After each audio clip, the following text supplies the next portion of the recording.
Alhamdulillahilladzi arsala rasulahu bil huda wa dinil haq liyudhhirahu 'ala dini kulli wa kafa billahi syahida. Asyhadu an la ilaha illallah wa asyhadu anna Muhammadan abduhu wa rasuluh alladzi la nabiyya ba'da amma ba'du. Di sini kita akan membahas mengenai peristiwa yang terjadi pada masa Khalifah Utsman bin Affan. Khalifah Utsman bin Affan ini merupakan Khulafaur Rasyidin yang ketiga. Pada masanya terjadi penaklukan wilayah Afrika seluruhnya yang berada di bawah kepemimpinan Abdullah bin Abu Sa'd. Tidak hanya itu, Utsman mengganti gubernur Mesir Amr bin As dengan Abdullah bin Abu Sa'd.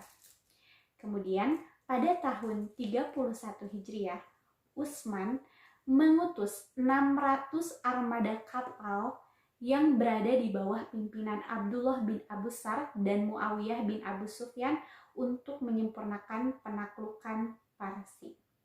Kemudian Utsman menyerahkan wilayah Syam kepada Muawiyah bin Abu Sufyan untuk mengadakan penaklukan lautan dan daratan hingga sampai ke Tiflis.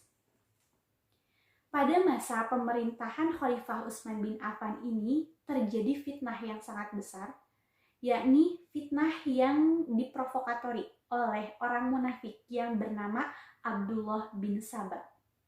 Abdullah bin Saba ini memprovokatori orang-orang Mesir dan Kufah sehingga mereka beranggapan bahwasannya Utsman bin Affan itu melakukan nepotisme. Nepotisme adalah suatu kegiatan memanfaatkan posisi atau jabatan pada pemerintahan untuk mementingkan keluarga atau karib kerabat tanpa memedulikan rakyat atau bangsanya. Ketika rakyat Mesir dan rakyat Kufah sudah terprovokasi oleh Abdullah bin Saba ini, mereka kemudian berbondong-bondong menuju kediaman Utsman untuk mengajukan dua permintaan.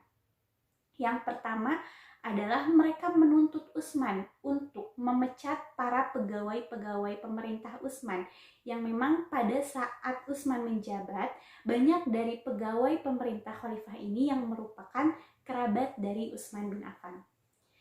Tuntutan yang kedua adalah mereka meminta Utsman untuk mengundurkan diri sebagai khalifah bila mana permintaan pertama mereka ditolak. Nah, kemudian ketika tuntutan ini disampaikan kepada Utsman, maka Utsman menolak keduanya. Dan mereka kemudian menerobos masuk ke kediaman Utsman dan membunuh Utsman bin Affan.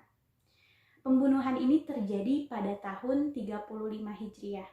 Pembunuh Utsman bernama Humron bin Sudan Asyaki. Ketika Utsman bin Affan dibunuh di kediamannya, ketika itu beliau sedang saum dan sedang membaca Al-Quran. Menurut beberapa riwayat, sebelum peristiwa ini terjadi, Utsman bin Affan telah bermimpi bahwasanya pada hari itu ia akan berbuka saum dengan Rasulullah, Abu Bakar, dan Umar.